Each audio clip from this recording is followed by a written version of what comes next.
Good afternoon, and welcome to this special EEOC event to commemorate the 60th anniversary of the March on Washington for Jobs and Freedom. Thank you all for joining us today via Zoom, C-SPAN, and YouTube. Welcome all.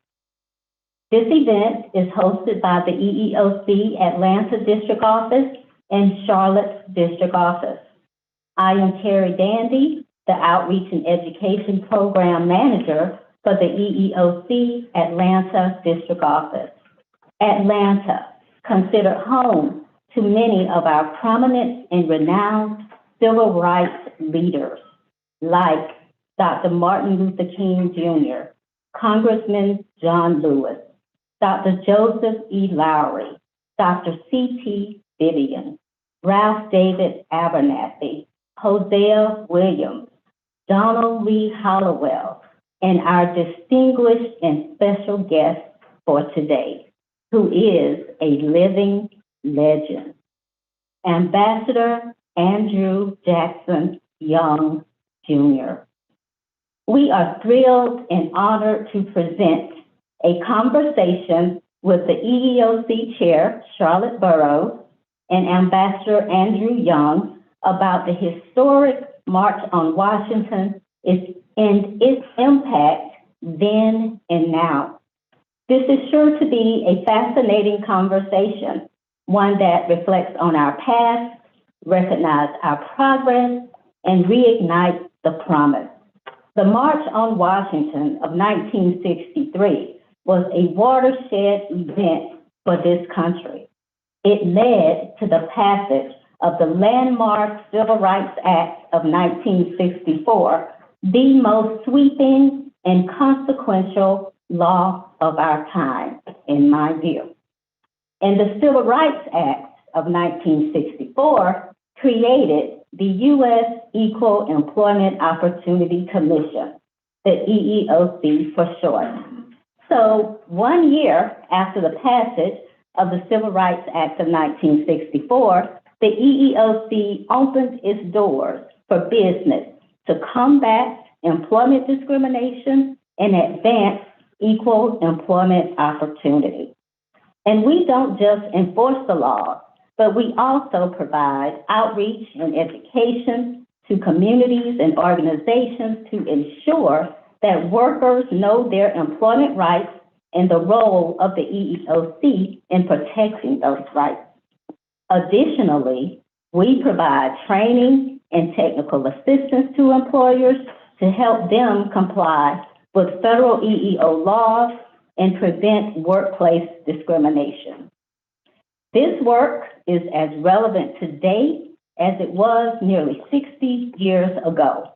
While much progress has been made, there is still much work to do to ensure a basic ideal of fairness and equal employment opportunity for all, which ultimately furthers the goal of economic justice. So we are proud to be an heir of the march and the movement that transformed this country and the world.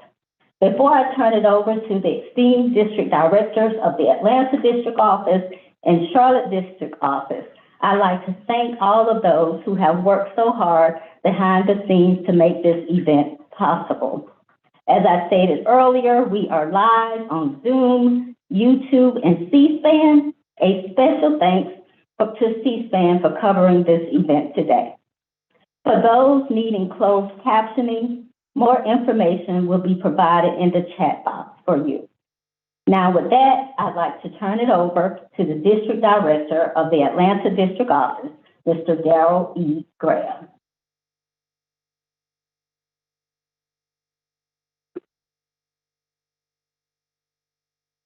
Thank you, Terry. And I just wanted to expatiate briefly on what Terry said about the March of 1963 for Jobs and Freedom. She mentioned that we do work here at the EEOC, but I want to commend Chair Burrows for what she's done in a sense of talking about full inclusion of individuals who get to define for themselves who they are, but working in an environment free from discrimination and harassment in a sense that all actors in America's economic life have an agency that they can go to and try to seek to vindicate their rights in the workforce. So I'm proud to be the district director of the Atlanta office, here the cradle of civil rights, and what we do. I was also thinking to myself the comments that I wanted to make, and hopefully Mr. Ambassador Young will speak on those, but just think about the things that were transpiring back in the day when he sat down with those other brilliant individuals, trying to understand from a constitutional perspective, from a statutory perspective, some of the things that the president could do with executive orders, and trying to have this nation stand true to its ideals. That long moral arc of the universe that Dr. King talked about that ultimately bends towards justice. Economic justice is part of that, but also the existential questions the persons ask themselves, who am I? And being able to be in an environment free from that in all aspects of America's life.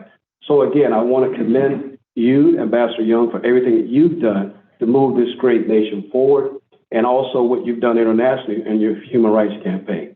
Thank you so much, and I'm looking forward to today's discussions because I'm sure it will be illuminating and edifying for a lot of us. And some of the anecdotes that he shared with us prior to today are very, very, very good for us to hear. Thank you so much, sir.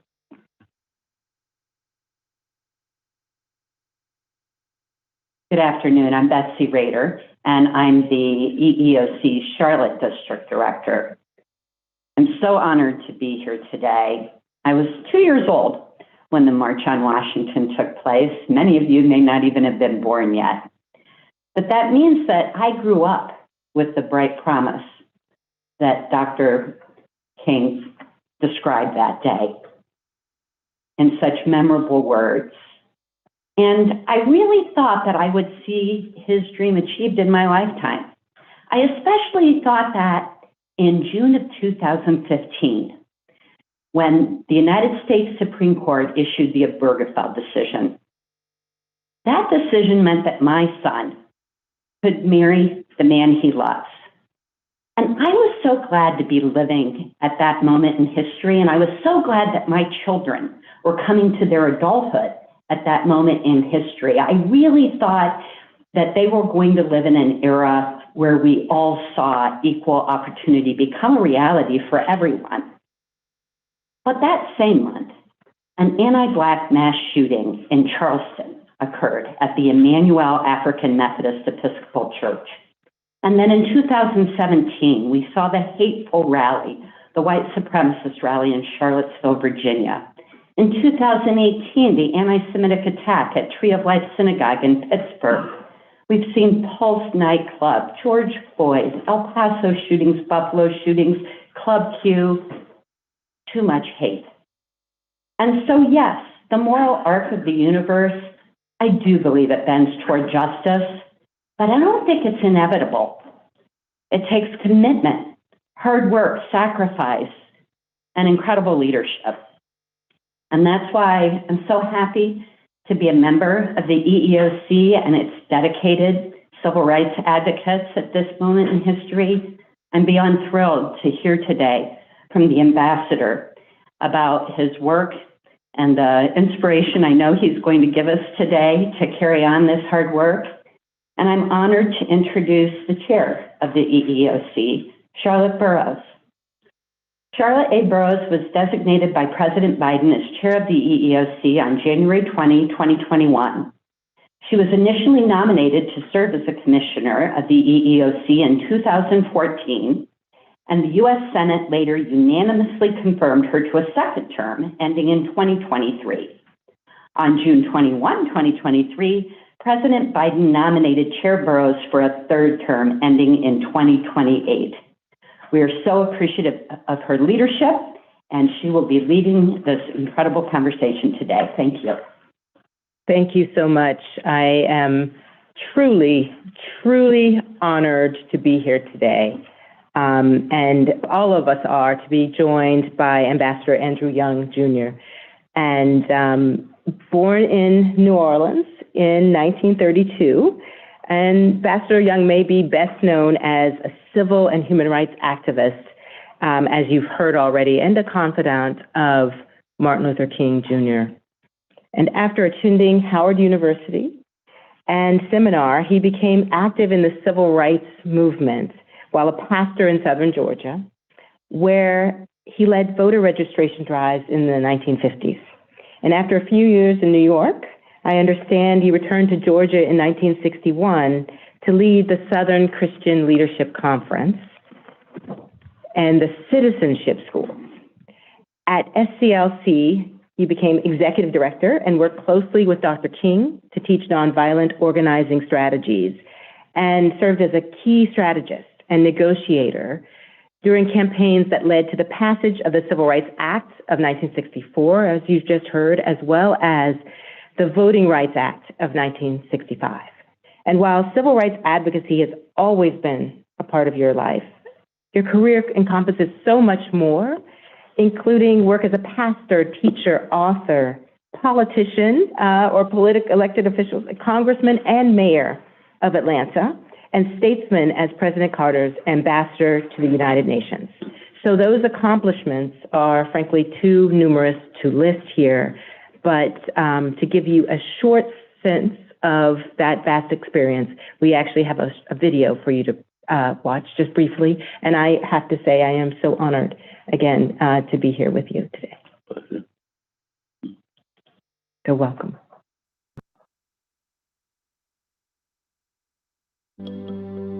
Some go so far as to call it the city that Andy built. But long before he helped transform Atlanta into an international destination and commerce center as its unconventional mayor.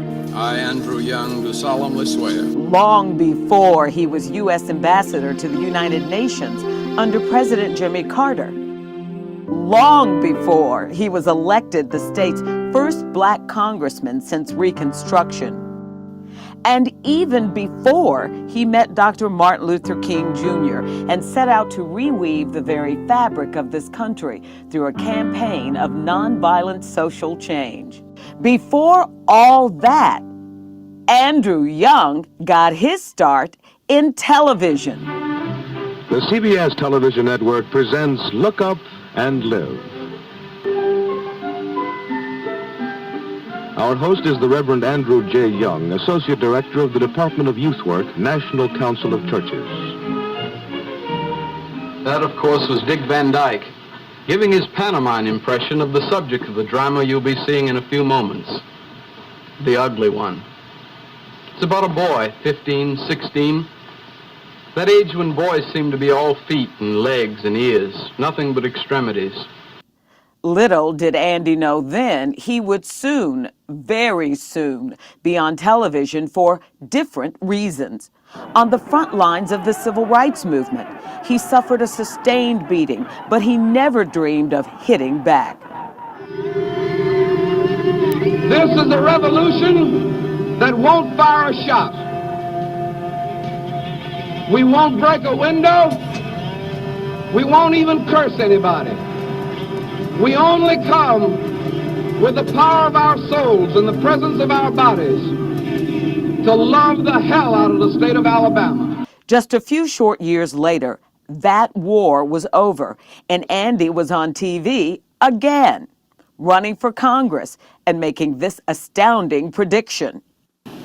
What about the chances of a black being elected to the office of president or vice president? I think we'll see that in our lifetime also. This is a man who has lived most of his life in front of television cameras. And those of us who have known him and covered him over the years can attest he has never shied away from controversy.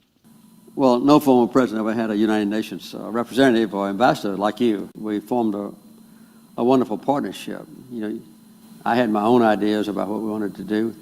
You far exceeded any expectations that I had. Since leaving public office, Andrew Young's primary focus has been the Andrew J. Young Foundation, working with his wife Carolyn to improve educational opportunities around the world. It is time now to pass on blessings. He sees this work as an extension of his ministry and of the civil rights movement itself. You know, if you just read Andy Young's resume, you'd think that he had had quite an impressive life. What I want all of you to think about is what he did with the jobs he had, the years he's been given, the lives he touched. You are a profoundly good man.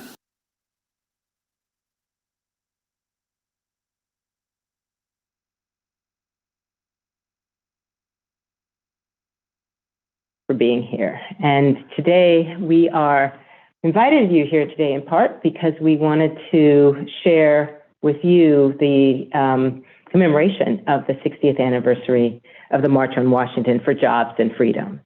And you helped plan that march along with Dr. King and other civil rights leaders. And we couldn't think of anyone better to spend our time reflecting on that here at the EOC than you. And so we're honored. What were you and Dr. King hoping at that time to accomplish with the March on Washington? And why were jobs and economic security such an important part of that? Can I start back at the beginning? Absolutely. For me. Yes. It was in 1962, December 17th, and Fred Shuttlesworth, the leader of the Birmingham Movement for Human Rights, church was bombed for the third time. And his house next door was gutted during the explosion, and it just fell down, and we thought he was crushed inside. Fred is a very flamboyant and great personality, just the kind that it took to make Birmingham quiver. And he crawled out of the dust of that house that fell on him with his shirt and tie and suit on. And he said, "Can't nobody kill me. I'm going to straighten out this damn town." And he came to visit Martin Luther King the next Monday and said, "Martin, I'm with you on this passive resistance and nonviolence, but I'm not able to be passive anymore. We have to find a way to make nonviolence more aggressive. And I need you to come to Birmingham to help me." Well, we agreed that we would start working on Birmingham after Christmas. That was Christmas of January of 1963. The first thing that Dr. King said to me was, "Andy, do you know any white folks in Birmingham?" I said, "No." He said, "Well, you got 6 weeks to get to know some." And that was really one of the most important things that we did, because it meant that 2 months before we had a demonstration, I had to find some white folk that would talk to us. But it was more than just white folk that would talk to us. It was people of stature that could negotiate in behalf of Birmingham, which was a very conservative town. I was fortunate in that I'd been at a conference in Michigan, and there was a delegation there from Alabama, from the Episcopal Church. So I went to, didn't know them. I had spoken to them. So I called the Episcopal Church, and God bless her, the lady who led the delegation to Michigan, the University of Michigan Youth Conference, answered the phone. And she remembered me and said that she would be glad to introduce me to the Episcopal Archbishop. Well, that was the first step. When I met with him, I explained to him what was going on, and I said, "But before any demonstrations start, I'd like for you to sit down with Dr. King and Reverend Abernathy and Fred Shuttlesworth, and you all see if you can come to some understanding of what the problem is and what you can do about it." I said, "But it's also important that you bring with you some of the business leaders, people from U.S. Steel, from the hotels, from the department stores. And because a part of our involvement with Birmingham is going to mean that we will withdraw our support from the economy of Birmingham for at least 90 days, and we wouldn't buy anything but food or medicine. And that would probably cripple the economy, and we want them to understand why we're doing this and what it means. Well, there was something else that had happened. Fred Shuttlesworth had gotten the people of Birmingham, before Martin Luther King got there, before the NAACP Legal Defense Fund came in with all of their heavy-handed lawyers and brilliant lawyers, they wrote a Birmingham manifesto. And if you can find that in an encyclopedia somewhere, it would be good to have a copy of it in your briefcase, because this is what the people of Birmingham said. This is not what Fred Shuttlesworth said or what Martin Luther King said.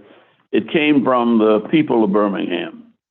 And the reason I emphasize that is the lawyers that came in from the Legal Defense Fund included one brilliant young lawyer by the name of Derek Bell, who, when Birmingham was over,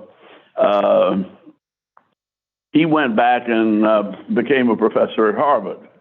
And that's where the whole, critical race theory came from. But it didn't come from Harvard and Derek Bell alone.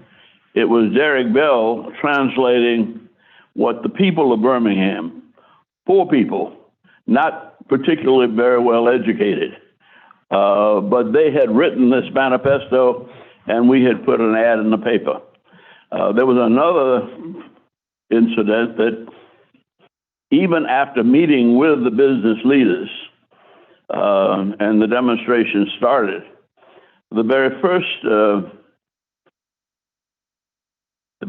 demonstration led to these same leaders that we've been meeting with putting an ad in the paper condemning Martin Luther King for coming to Birmingham starting trouble. And Martin Luther King had been arrested that Friday. It was on a paper that Sunday, and he was angry, and he was frustrated. But somebody had left the front section of the New York Times in his jail cell. Oh, by the way, he went to jail that Friday. And so he was in jail pretty much alone, in a cell by himself. And he wrote the letter from the Birmingham jail. He didn't have any paper. He didn't have a dictionary, no encyclopedias. He wrote it from memory. And he wrote it around the margins of the New York Times. And when he finished with the New York Times and had no more space, he said, thank God they had tough toilet paper in the Birmingham jail, because he finished it on the toilet paper in the jail and smuggled it out. That became, the letter from the Birmingham jail was taken up by the Quakers and went all over the world. And so that's the background for how we ended up getting the business community and the black community to sit down at a table of brotherhood, as Martin would say, and they worked out in detail how to take down the signs that said white and colored over the water fountains. They reasoned with the department store owners that it really wasn't fair. They would bring in these nice young ladies from Alabama and University of Alabama and Auburn and dress them up in fancy dresses and give them a commission for their sales. Whereas the people who kept the store going were black women who they dressed as maids. And so we said to them, you know, these women know more about your stores than you do. And if you don't believe it, ask your wife. When she wants something out of your department store, she doesn't call you. She knows you don't know. There's some black woman there that she has a relationship with that knows how that floor runs. All we want you to do is run your business by letting the people who know the most make the decisions, put them in the same dresses that the white girls wear, and give them a commission for their sales. That went over pretty easy. Lunch counters went over easy too.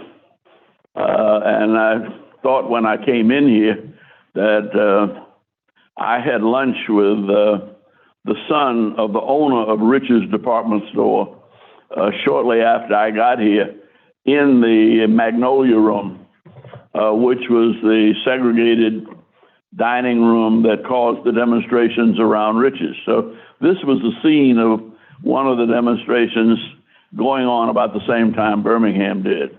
But I say all this to give you, this is the background. Now, the demonstrations ended up being mostly high school students, but we had a 14-year-old limit, and we didn't take anybody under 14 years old and let them go to jail.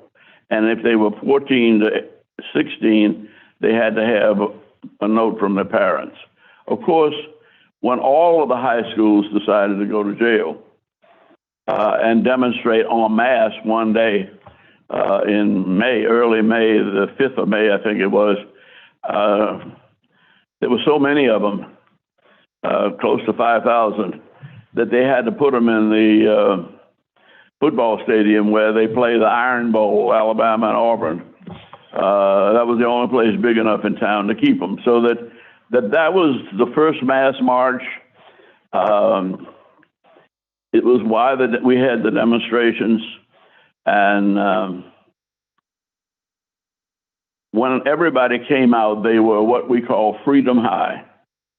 They had read Gandhi, and they knew about Gandhi's Salt March to the Sea. And they decided, we're not ready to quit. Fred Shuttlesworth had been in jail, and he said, nobody asked me to stop the demonstrations. And I went to his room, and the gentleman from the Justice Department was there. And Fred said, I don't care who said this movement is over. We marching on today. Well, the president was scheduled to make President Kennedy was scheduled to make a speech, and we had about 300 kids who'd been in jail who had decided that they were just going to march to Washington. We asked, how are you going to eat? Well, in India, they're poorer than we are, and we can't believe that we can't find a way to get black people between Birmingham and Washington to take us in and to find something for us to eat before we go on to the next town. So that was the people's version of the March on Washington. Wow. I happened to be in Fred Shuttlesworth's room when he was getting ready to go out, and so I said, Fred, you really can't go. I said, this is embarrassing to everybody, including you. And he said, who's going to stop me? I said, I'm sorry, but I'm between you and the door. And I don't know whether I can stop you, but I sure can hold you up for a long time. Fortunately, Bobby Kennedy rang the telephone in Fred Shuttlesworth's room, and Bobby Kennedy's assistant gave the phone to Fred Shuttlesworth, and that stopped that version of the March on Washington. But there was still a determination in Birmingham to get this racial stuff over with, and it could only be done in Washington. Well, A. Philip Randolph heard about it.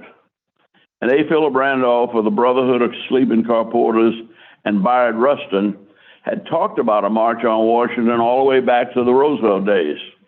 And they sent Bayard Rustin down to meet with us, and we all agreed that it would be better to have an organized discipline march that we planned. And we entrusted the March on Washington to A. Philip Randolph and Bayard Rustin. That enabled us to have trainloads of people coming from New York to Washington, from Chicago to Washington, from Atlanta to Washington, and others got there any way they could. But it turned out to be a real masterpiece of unification of the people of these United States. Harry Belafonte brought a couple of plane loads of movie stars, Marlon Brando. Well, you know, all of the movie stars, of course, you all are too young to remember some of those. But you've seen their movies. Paul Newman and Lena Horne, Sidney Poitier, all of them, Sammy Davis, all of them flew in from Los Angeles with Harry Belafonte, and so we had a star-studded celebration at the Lincoln Memorial. Now, you remember that the Lincoln Memorial has had a history of both protest and celebration.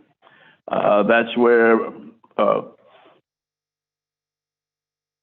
Eleanor Roosevelt took Marian Anderson when she was denied an opportunity to sing in the Daughters of the Revolution program.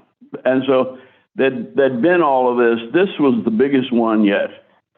And it was fairly well organized, and they made one big mistake that I was not in the meetings planning the March on Washington, but there was a lady by the name of Dorothy Height. And you have to remember, Martin Luther King was not 40 years old yet. He was 30-something years old. And all of them were young, ambitious stars. And if Dorothy Height had not been in that meeting, I used to say she was the mother superior, because when they'd get to arguing and they'd get carried away, and the frictions where she said, "Now, gentlemen, calm down." But the mistake they made was everybody spoke but Dorothy Height, and she was probably as important as anybody in that. So the whole idea of equal employment opportunity, I mean, we messed up by not including the most important woman there as a speaker. Now, we did have Mahalia Jackson, who sang, and that maybe compensated for it a little bit, especially when Mahalia Jackson said that see, Martin had given a speech in Detroit a few months earlier, and they just restricted him to 9 minutes, and they put him last. And they really were figuring that, one, if you didn't get in the news, if you didn't get it filmed to the newsroom by 2 o'clock, you couldn't make the 6 o'clock news. So everybody was fighting to speak first. Martin never fought, never struggled, never did anything. But when his time came, people were tired. And it wasn't quite this hot, but it was hot. But it was peaceful, it was joyful, and people, you see them sitting around the reflecting pool with their feet in the water, and children were playing, and it was a wonderful day. And then when Martin started giving his speech about America has presented the Negro with a bad check, and he said, "I refuse to believe that the Bank of Justice is bankrupt in the United States of America." And Mahalia Jackson had been saying behind the scenes all the time, they tell me, I was out with the staff, because the thing we were worried most about was incidents that cause violence. We didn't have a single incident with over 250,000 people was the estimate. And, but nevertheless, most of our staff had to be out in the crowd, making sure that there was no violence. And so I was not up there to hear Mahalia Jackson say that, but everybody says, and she said, tell them about the dream, Martin. And then he told the story. The sons of former slaves and the sons of former slave owners sitting down at a table of brotherhood. And roughly speaking, that remains what has been our hopes for the future of this country. And not only was I at this march, but I was a pastor down in Thomasville and Beachton, Georgia in 1957 when we had the first march, and Martin talked about give us the ballot. We had only about 50,000 people there, but this is the background of the March on Washington, and it led to the demonstrations in St. Augustine, but before that, it led to Martin Luther King getting the Nobel Peace Prize. And that's what made Hoover mad. Hoover had been getting people to nominate him for the Nobel Peace Prize for years. And he had never been considered, evidently. Nobody knew about that.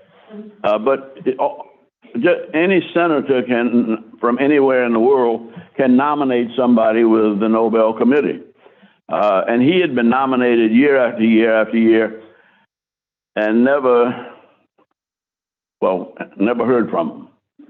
And it really rubbed him the wrong way, badly, for this young man in his early 30s to be awarded the Nobel Peace Prize. I was with Martin down in Bimini at the Big Game Hunting and Fishing Lodge when the helicopters came from all over, and they all descended on that little island in the Bahamas. And they wanted us, we didn't know what had happened, and they wanted us to know why Hoover was so mad with him. And we had never had any problems with J. Edgar Hoover. In fact, we thought we were better off with the FBI than we were with the Georgia Bureau of Investigation or the Alabama Bureau of Investigation. In fact, we kind of thought of the FBI as allies, though we knew everything we did was being bugged. And we figured if they want to know, they have a right to know. We wanted them to know.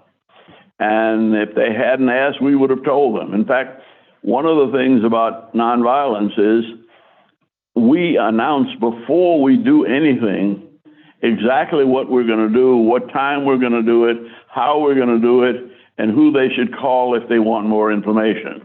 So the transparency of the nonviolent movement had been present all along. But that set America on a new course that led to, one, being institutionalized politically to create EEOC.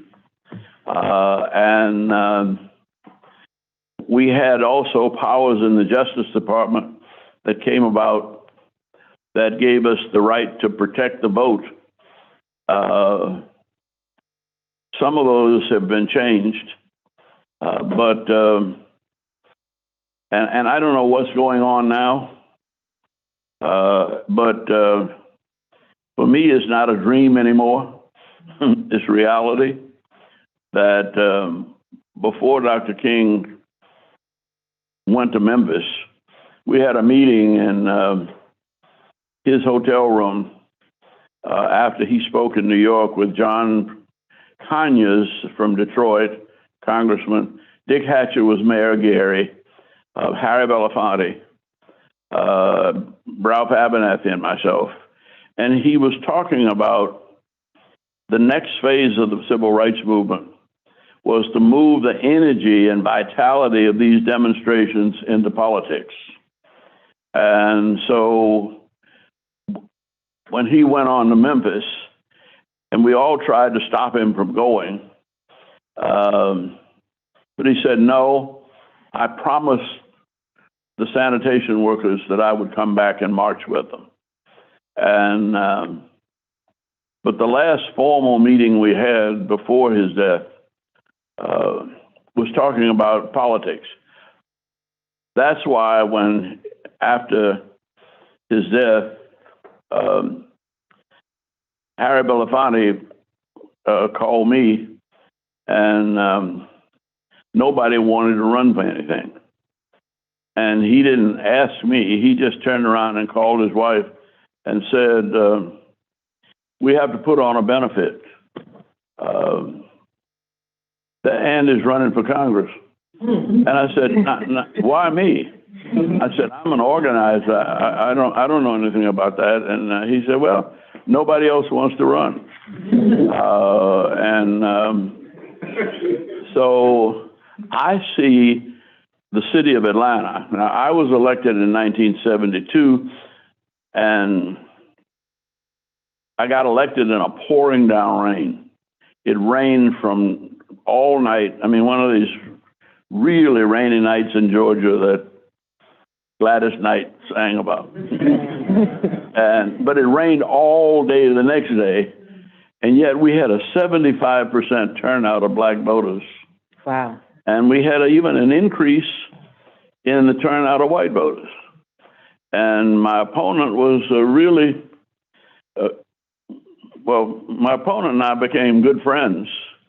And he even asked his family to get me to do his funeral when he passed about 10 years after the election. And his son and I are good friends. So that started the city of Atlanta taking up where Birmingham left off. And nothing you see around here is accidental. We knew what we were doing. And we took the movement into politics. And we translated politics into the world's busiest airport. And we did it with no money. I mean, there's no government money in that airport. There's no city money in that airport. We probably are the first city that went to Wall Street. But because somebody came to me in Washington and said, you'll be waiting for years to get government money, but you can get all the money you want in Wall Street if you got a good project. And we had a good project. So we're now the busiest airport in the world. And I'm almost embarrassed to make this announcement because we were fighting to get 25% of every contract done by a minority or female contractor.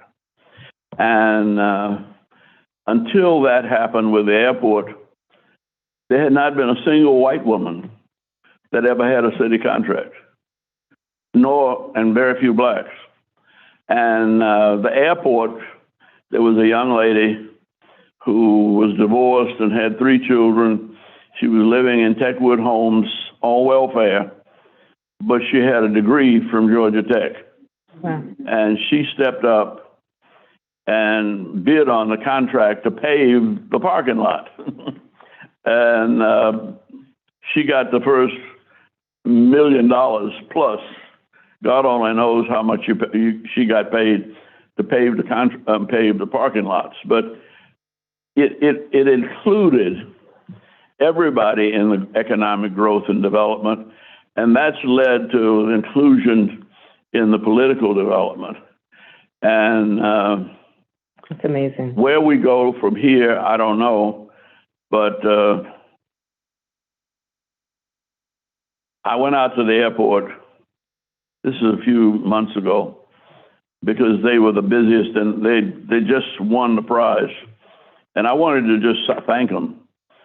And I went in there, and The problem is that there were 12 people, and there were 2 black men,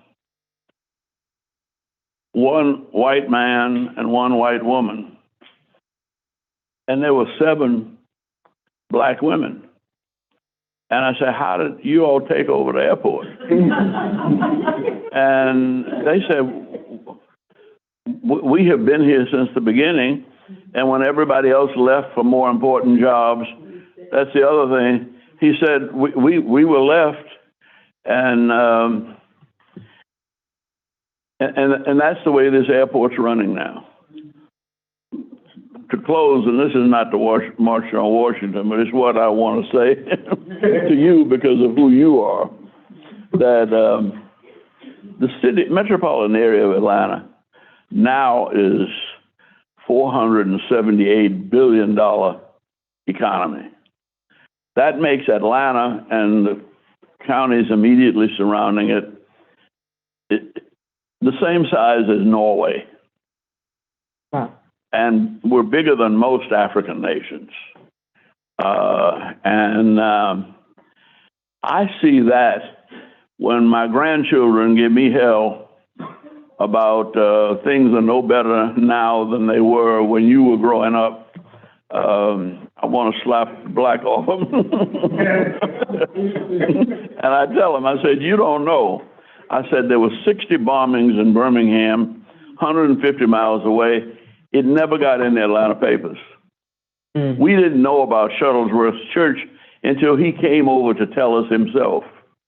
And so the difference is that when George Floyd was killed, it was shown live all the way around the world to New Zealand. And people responded en masse. And amazingly, we did fairly well. The only other emotional thing like that to me was the presence of a little naked girl on the cover of Life magazine in Vietnam, having had her clothes napalmed off of her. And that picture ended the Vietnam War, maybe. George Floyd woke up the banks and the financial institutions, but it also scared the hell out of a lot of people in politics. And I don't fully understand that because everything that's happened for minorities,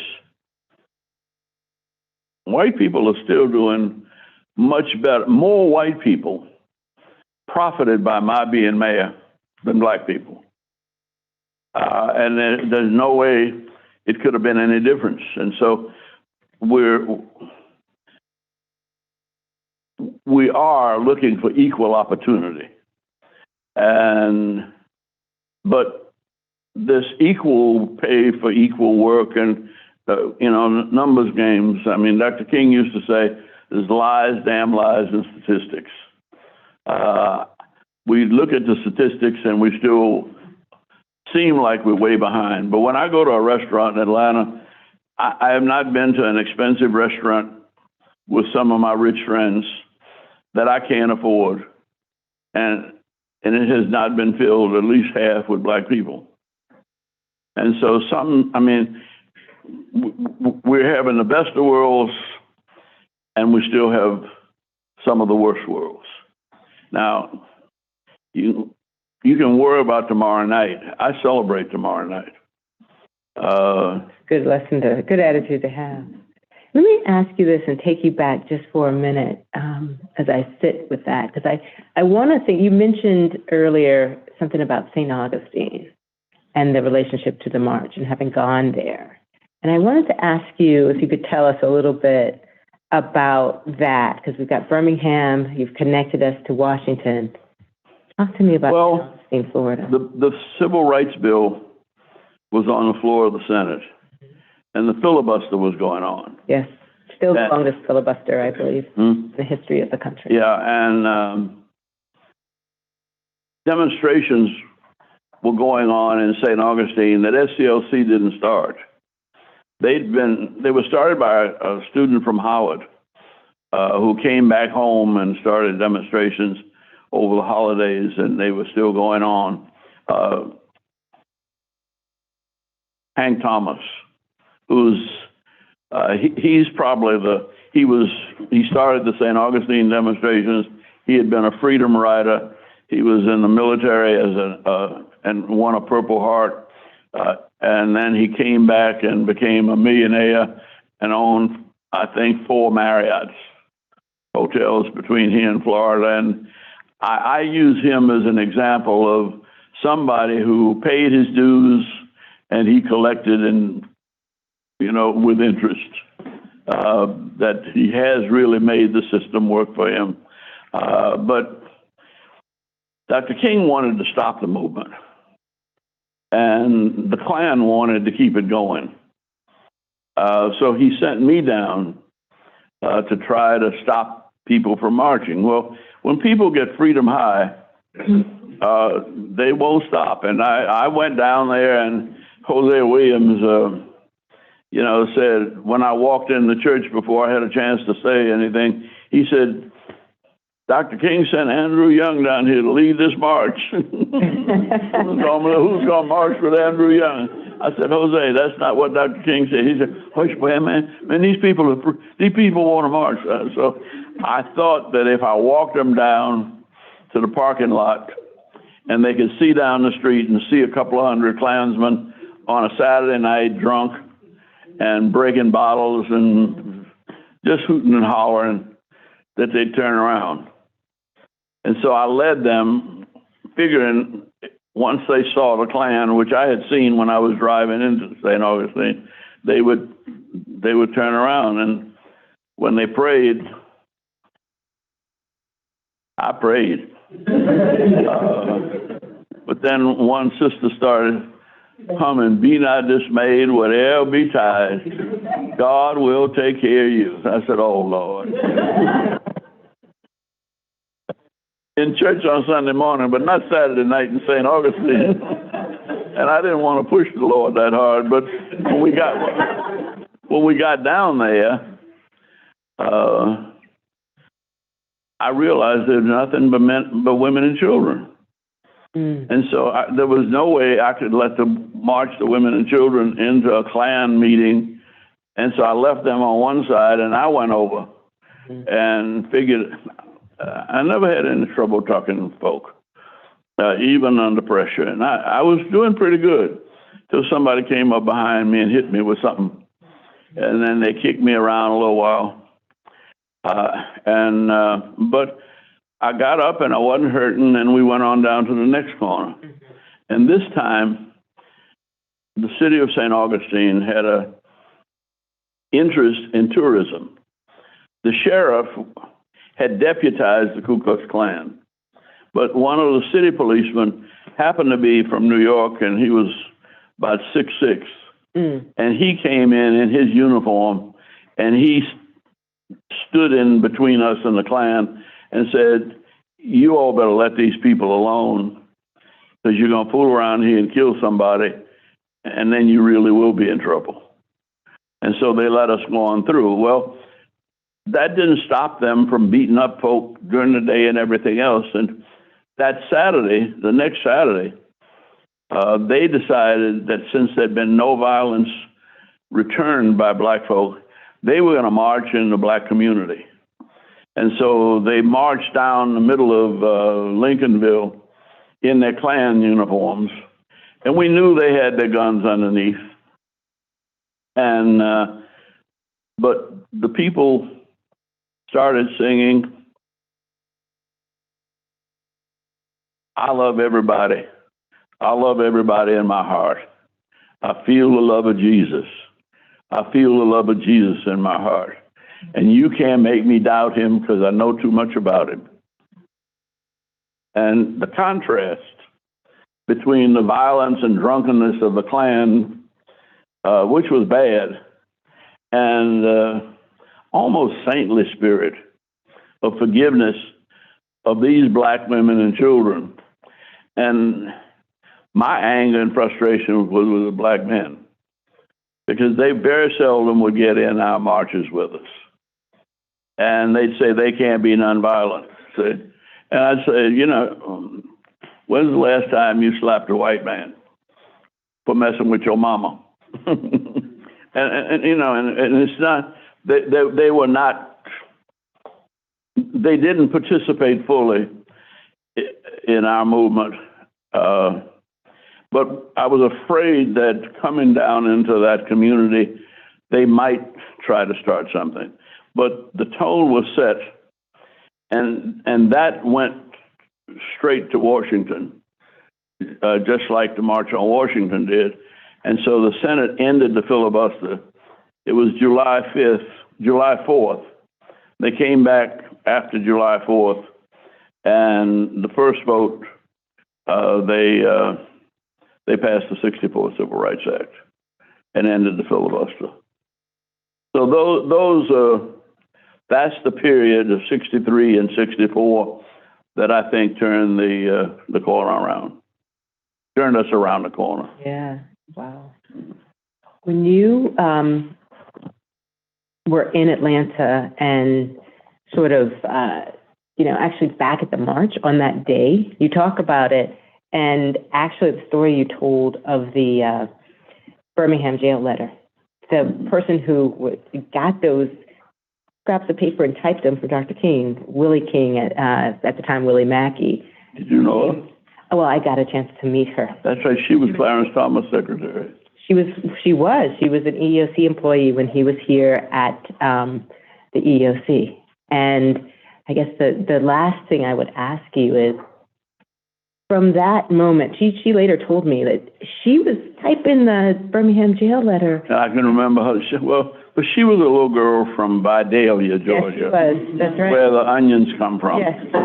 And she had been run out of town because somebody had raped her sister, and she got a picket sign and went downtown picketing the store where the man worked who raped her sister. And they told her if she wasn't out of town by midnight, that day, that they were coming to get her. And so somebody brought her from Vidalia over to Albany, Georgia at 62, where the Albany movement was, and she just sort of took up with us. And she was smart, she was a very good typist, but none of us knew what she was typing. And all I can remember is her saying, "Andy, come here, and what is this?" Said, "Martin Luther King can speak, but he damn sure can't write." And I said, "The man is writing on toilet paper and newspaper." But she bundled it up and threw it away. Yeah. She regrets that to this day, she told me. But I was going to ask you, at the time, she told me at the time, she did not realize the significance. Well, none of us did. That was going to be my question. None of us realized the significance of anything we were doing. Well, I can only say thank you. And I think we as a country, and certainly as an agency, and more broadly globally, are still realizing the significance of what you and others did. And I am so grateful. Well, it was the movement that came together from all over the nation. Because what you do in one city doesn't easily move from place to place. We didn't get enough out of, we ended up, this people down here that don't want us to have a police training center now. All that came out of somebody shouting, defund the police. And now we have a movement, and we're trying to train policemen. And we fought, I don't know how long, to get black policemen. And we have a group, and I don't know anything much about them, but that has been turning on this city. And it's like when the Occupy Wall Street movement came. I happened to be mayor, and they were talking about going to Wall Street, occupying Wall Street. And I said, if you occupy Wall Street, what are you going to do? And nobody had an answer. And I said, look, you're at Georgia Tech, aren't you? I said, if you're going to mess with Wall Street, you need to come over here to Georgia State and get a business degree, and find out a little bit about Wall Street. If you occupy Wall Street and stop Wall Street doing for us, the airport would have to stop. The water sewage system, which Shirley Franklin became the sewer mayor because she got $3 billion off Wall Street. And that's why we have fairly clean water. And we have used Wall Street creatively and effectively to do things that we couldn't afford to do with a city tax budget. Something to think about. So with that, I want to say again, thank you. And it has been an absolute pleasure and an honor to spend some time with you. Thank you for the time.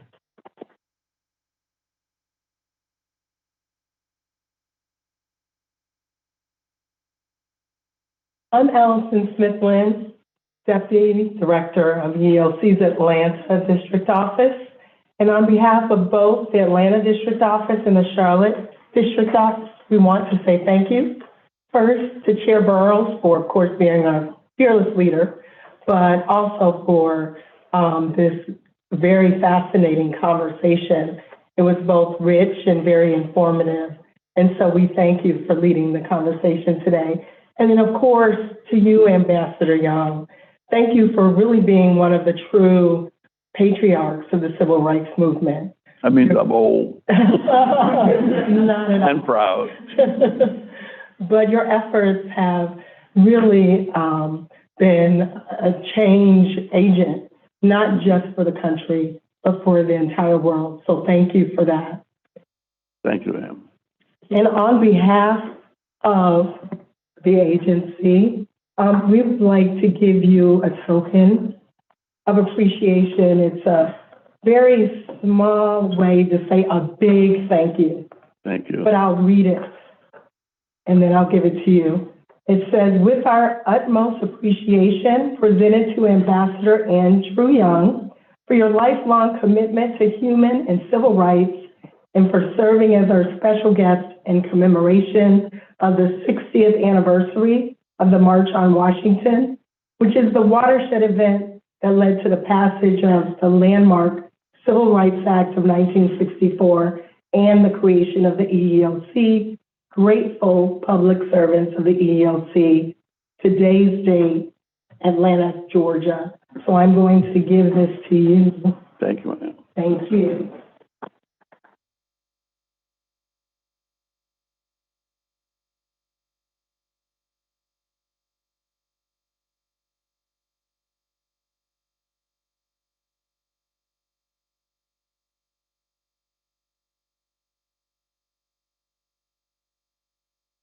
As we conclude today's special program, we want to first thank everyone who was in attendance today.